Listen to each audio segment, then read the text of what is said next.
the batteries. If you gave me a chance, I would take it. It's a shot in the dark, but I'll make it. Knowing the little heart, you can't shame me. When I am with you, there's no place I'd rather be. Assalamualaikum semuanya. Pada video kali ini saya akan membahas tentang perubahan energi. Sebelumnya kalian pernah penasaran gak sih bagaimana sebuah energi listrik bisa berubah menjadi energi yang lainnya? Bagaimana sih energi listrik ini berubah menjadi energi yang lainnya yang praktis dan dapat menghidupkan perlengkapan elektronik di sekitar kita, seperti televisi, setrika, AC, dan masih banyak lagi. Langsung aja kita simak videonya. Pertama-tama kita harus tahu dulu nih, macam-macam arus listrik apa aja. Berdasarkan alirannya, arus listrik terbagi menjadi dua, yaitu arus listrik bolak-balik dan arus listrik searah. Setelah kita tahu apa aja macam-macam arus listrik, lalu bagaimana ya listrik ini bisa merubah menjadi energi lain seperti energi cahaya, energi panas, energi listrik, dan yang lainnya. Adapun macam-macam konversi energi pada listrik adalah sebagai berikut. Yang pertama, perubahan energi listrik menjadi energi cahaya.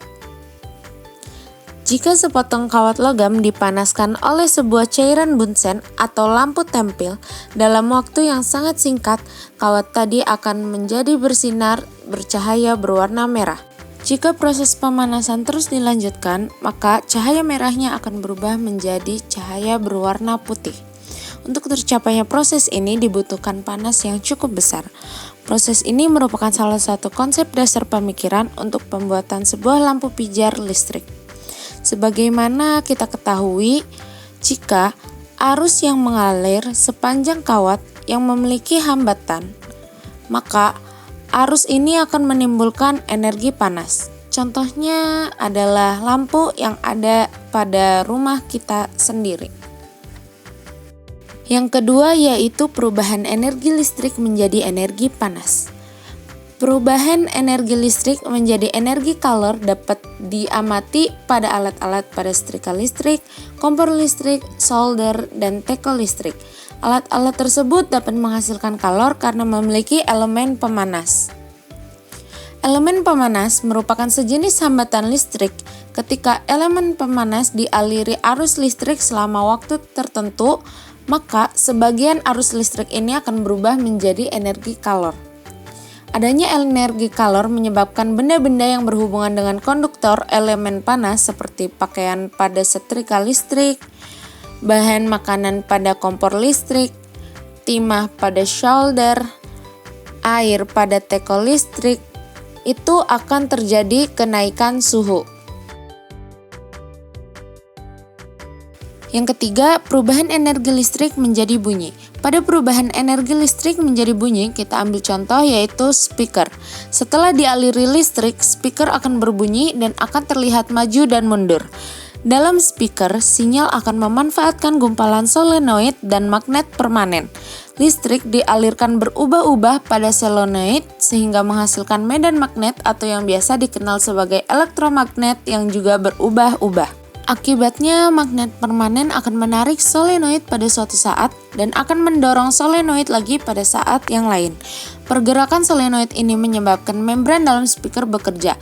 Membran tersebut akan mendorong dan menarik udara, dengan kata lain mengubah-ubah tekanan udara sehingga dapat dirambatkan sampai di telinga manusia yang dikenal sebagai dengan bunyi. Yang keempat yaitu perubahan energi listrik menjadi gerak. Untuk merubah energi listrik menjadi gerak dibutuhkan alat yang disebut dengan motor listrik. Perubahan energi listrik yang terjadi pada motor listrik dimulai dari perubahan energi listrik menjadi induksi magnet. Induksi magnet itulah yang membuat poros-poros pada alat listrik bergerak. Contohnya itu seperti pada kipas angin listrik, jam listrik, dan terakhir yaitu gramofon. Jadi seperti itu bagaimana cara energi listrik berubah menjadi energi lain yang berbeda dan dapat menyalakan alat-alat elektronik yang ada di sekitar kita. Contoh perubahan energi yang saya ambil untuk dijadikan praktek yaitu menyalakan AC. Perubahan energi yang terjadi pada AC ini yaitu perubahan energi listrik menjadi energi kinetik.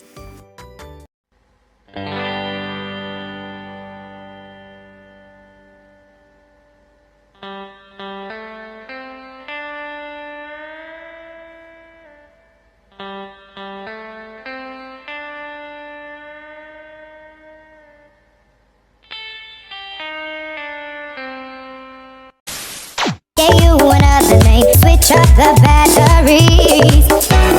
If you gave me a chance, I would take it. It's a shot in the dark, but I'll make it. Knowing the little heart, you can't shame me. When I am with you, there's no place I'd rather be. Assalamualaikum, selanjutnya saya akan membahas tentang gelombang suara yang dialirkan melalui mikrofon. Nah, bagaimana sih cara kerja mikrofon? Meskipun mempunyai perbedaan dan kegunaan yang berbeda, semuanya merupakan transducer, mengubah gelombang suara menjadi sinyal listrik. Mikrofon dinamis adalah hal yang paling umum digunakan. Ini bekerja menggunakan induksi elektromagnetik. Gelombang suara menghantam diafragma tipis yang menyebabkan bergerak. Diafragma ini dipasang pada kumparan yang dikelilingi magnet. Magnet ini menciptakan medan magnet di sekitar kumparan. Gelombang suara yang mengenai diafragma menggerakkan kumparan dan pergerakan kumparan melewati magnet menimbulkan arus listrik. Arus listrik ini adalah sinyal suara Anda.